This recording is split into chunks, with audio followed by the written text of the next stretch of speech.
Good morning and नमस्कार दोस्तों, स्वागत है आप सभी का आपके अपने YouTube channel GK search engine पर। आज है 6 जून और 6 जून से रिलेटेड राजस्थान करंट अफेयर्स के जितने भी इम्पोर्टेंट क्वेश्चन हैं उन सभी को हम इस वीडियो में डिस्कस करने वाले हैं।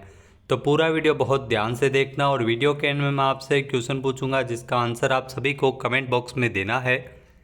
कल के वीडियो में मैंने आपसे क्वेश्चन पूछा था जो था संपूर्ण प्रदेश की पहली और एकमात्र महिला पहलवान कौन है जिनका चयन ब्राज़ील में आयोजित होने जा रही वर्ल्ड यूनिवर्सिटी चैंपियनशिप के लिए किया गया है।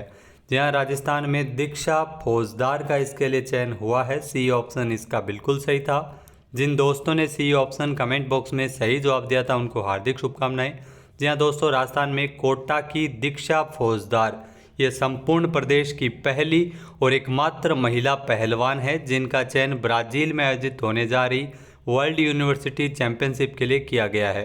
कोटा की यह पहलवान रियो डी जेनेरियो में विश्व स्तर पर संपूर्ण भारत का कुश्ती में प्रतिनिधित्व करने वाली है। पिछले दिनों हुई ट्रायल में देश की जो शीर्ष महिला पहलवान इसमें शामिल हुई थी। ट्रायल के दौरान हरियाणा की रीना को दीक्षा फौजदार ने हराया है। और ये विश्व यूनिवर्सिटी चैंपियनशिप जिसका आयोजन है वो किया जाएगा रियो डी जेनेरियो में। सितंबर में ब्राज़ील में इस प्रतियोगिता का आयोजन होगा। तो चलिए स्टार्ट करते हैं आज के राजस्थान करंट अफेयर्स। पहला क्वेश्चन है, राजस्थान सरकार के द्वारा प्रदेश में मुख्यमंत्री वृक्षारोपण महाअभियान कब शुरू किया गया है। जहाँ राजस्थान सरकार की ओर से विश्व पर्यावरण दिवस के अवसर पर 5 जून को 5 जून को मुख्यमंत्री वृक्षारोपण महाअभियान शुरू किया गया है।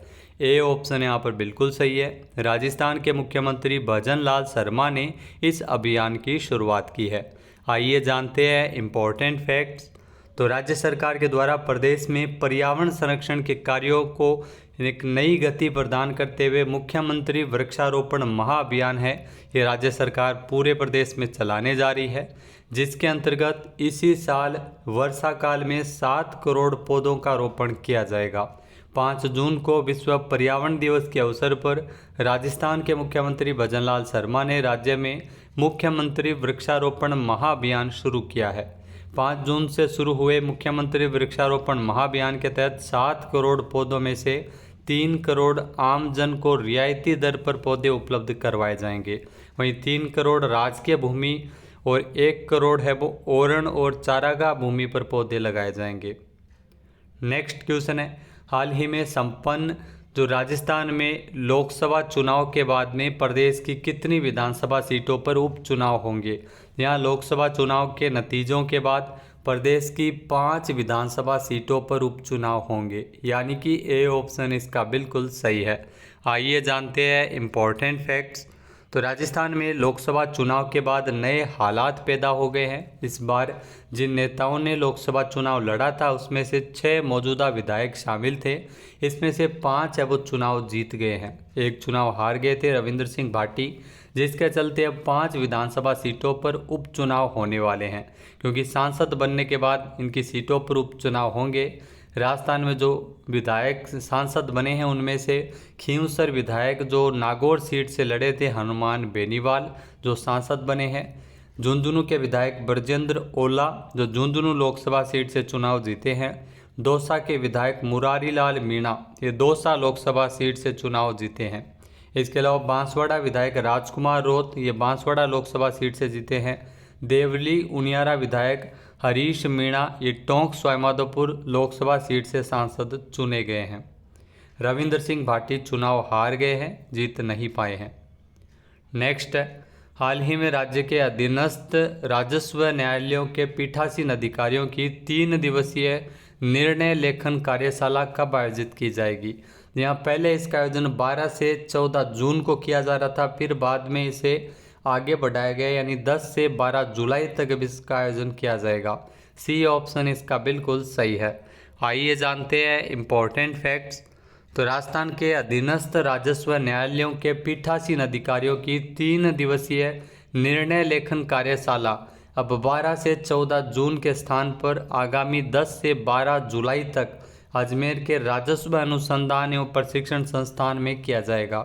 राज्य के राजस्व न्यायालयों से पारित होने वाले निर्णयों को त्रुटि रहित, गुणवत्तापूर्ण एवं विधि सम्मत ढंग से लेखन की जो प्रवृत्ति सुनिश्चित करने के महत्वपूर्ण उद्देश्यों को लेकर इसका आयोजन है वो किया जा रहा है।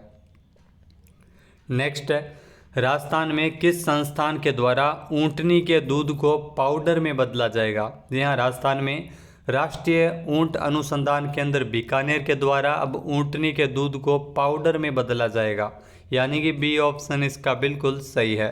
आइए जानते हैं इम्पोर्टेंट फैक्ट्स। तो ऊंटनी का दूध अब बच्चों को बनाएगा ताकतवर। जी हाँ, ब्रांडेड कंपनियों की तर्ज पर अब बीकानेर स्थित राष्ट्रीय ऊंट अनुसंधान केंद्र अब ऊंटनी के दूध को पाउडर में बदलकर बच्चों को उपलब्ध करवाएगा। जहाँ इस प्रोजेक्ट के लिए केंद्र से एक मशीन भी खरीदी गई है। निकट भविष्य में इस मशीन से दूध पाउडर का उत्पादन है वो शुरू किया जाएगा। 1 लीटर ऊंटनी के दूध से 900 ग्राम पाउडर बनाया जा सकता है। ऊंटनी का दूध मधुमेह, बच्चों में ऑटिज्म, गैस्ट्रोइंटेराइटिस एवं उच्च रक्तचाप, कैंसर, हेपेटाइटिस सी, बी और तपेदिक आदि कई बीमारियों में फायदेमंद साबित हो सकता है। नेक्स्ट क्वेश्चन है, हाल ही में किस राज्य सरकार के द्वारा अस्पतालों को मरीजों की सुविधा अनुरूप बनाने के लिए क्यू मैनेजमेंट सिस्टम लागू किया जाएगा? तो राजस्थान सरकार की ओर से इस प्रकार का नवाचार शुरू किया जा रहा है। सही ऑप्शन इसका बिल्कुल सही है, जिससे अब मरीजों को कतार में नहीं खड़ा होना पड़ेगा। आइए जानते हैं इम्पोर्टेंट फैक्ट्स। तो राजस्थान में चिकित्सा सेवाओं को सुलभ बनाया जा रहा है। सरकार प्रयास कर रही है कि अस्पतालों में पंजीयन, परामर्श, जांच एवं दवा लेने के लिए रोगियों एवं परिजनों को कतार में खड़ा होकर इंतजार नहीं करना पड़े। इसके लिए नवाचार एवं आर्टिफिशियल इंटेलिजेंस आधारित तकनीकों से अस्पताल को मरीजों की सुविधा अनुरूप बनाने के लिए क्यू मैनेजमेंट सिस्टम लागू किया जाएगा। राज्य के चिकित्सा संस्थानों में सुविधा विकसित करने की दृष्टि से चिकित्सा शिक्षा विभाग से अधिकारियों का एक दल 6 एवं 7 जून को 2 दिवसीय दौरे पर दिल्ली एम्स जाएगा, जहां पर इस प्रकार की सुविधा है। नेक्स्ट क्वेश्चन है, हाल ही में किस देश के राष्ट्रपति थरमन षणमुगरत्नम राजस्थान पहुंचे थे? जी हाँ, हाल ही में राजस्थान आए थे। सिंगापुर के जो राष्ट्रपति है जिनका नाम है थरमन षणमुगरत्नम, ये राजस्थान दौरे पर आए थे। सी ऑप्शन इसका बिल्कुल सही है।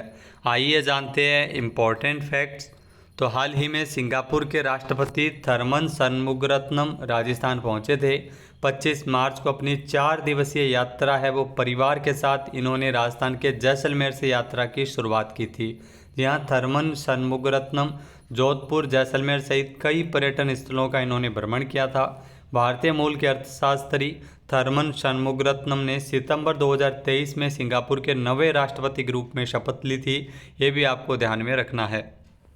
नेक्स्ट क्वेश्चन है, प्रदेश में सार्वजनिक परिवहन व्यवस्था को मजबूत करने के लिए सरकार की ओर से प्रदेश के कितने शहरों में 500 इलेक्ट्रिक बसें संचालित की जाएगी? तो 7 शहरों में 500 इलेक्ट्रिक बसों का संचालन किया जाएगा। सी ऑप्शन इसका बिल्कुल सही है। आइए जानते हैं इम्पोर्टेंट फैक्ट्स। तो राजस्थान में सार्वजनिक परिवहन व्यवस्था को मजबूत करने के लिए सरकार की ओर से प्रदेश के 7 शहरों में 500 इलेक्ट्रिक बसों का संचालन किया जाएगा। जहाँ राजस्थान के उप मुख्यमंत्री दिया कुमारी ने इलेक्ट्रिक बसें उपलब्ध करवाने की स्वीकृति जारी की है।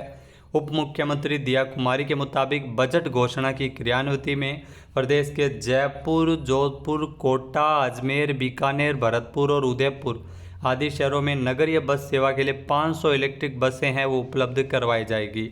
इलेक्ट्रिक व्हीकल्स को बढ़ावा देने से पेट्रोल डीजल की बचत होगी और पर्यावरण प्रदूषण भी कम होगा।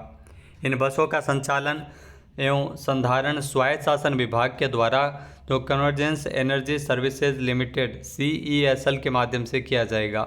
इससे राज्य सरकार पर लगभग 105 करोड़ रुपये से ज़्यादा का वित्तीय भार आएगा।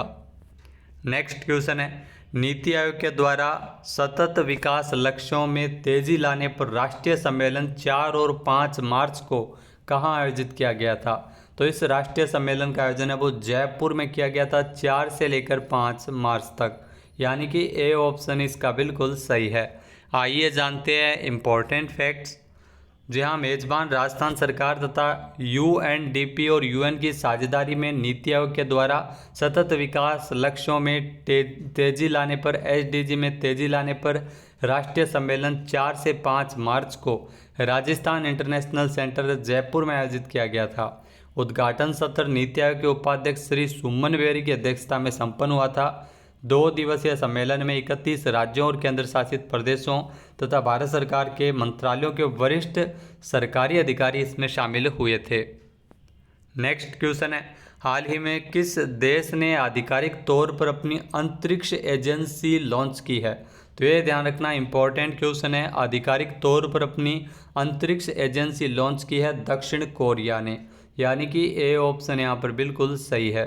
आइए जानते हैं इंपॉर्टेंट फैक्ट्स।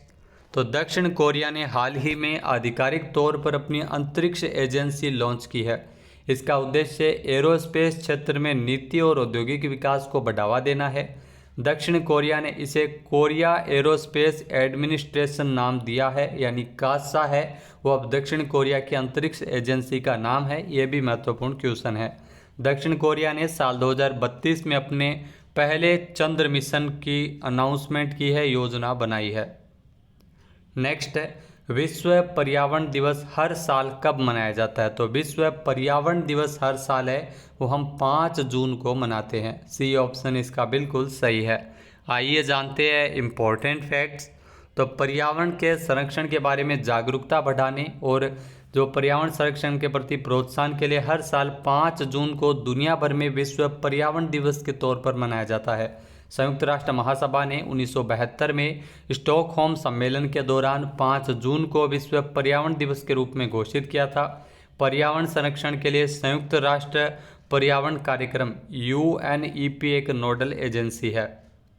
अब बात करते हैं आज के हमारे क्विज के, जिसका आंसर आप सभी को कमेंट बॉक्स में देना है। तो आज का क्विज है, हाल ही में राजस्थान के आदिवासी बाहुल्य बांसवाड़ा जिले की बागीदोरा विधानसभा सीट पर हुए उपचुनाव में किसने जीत दर्ज की है?